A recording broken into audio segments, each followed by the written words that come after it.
آیو ڈربی کے ایک چچا کو سونے کے خط یا بخار سوار ہوا. وہ کھود کر امیر بننا چاہتا تھا، یعنی ڈگ اینڈ گرو رچ، زمین کو کھدائی کر کے وہ سونا نکال کے اس میں سے امیر بننا چاہتا تھا.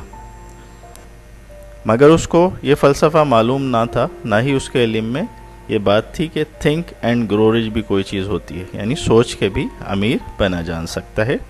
نہ ہی اس کے علم میں یہ تھا کہ انسانی دماغ سے جتنا سونا نکالا جا سکتا ہے وہ زمین سے قطعی نہیں نکالا جا سکتا. انسانی دماغ جتنا طاقتور ہے وہ سونے کی کان سے کم نہیں ہے. خود شناسی کے ذریعے ہی اس سونے کی کان کی طرح اس کو استعمال کیا جا سکتا ہے. آج سونے کے بجائے جدید علوم اور تخلیقی ذہنیت اور جدید علوم و فنون نے فیس بک، ایپل اور گوگل جیسی علم پر مبنی انڈسٹری کے ذریعے دولت کا ڈھیر لگا دیا ہے اور لوگوں کو بلینئرز بنا دیا ہے. ابتدائی محنت کے بعد وہ شخص اس ابتدائی تہ جسے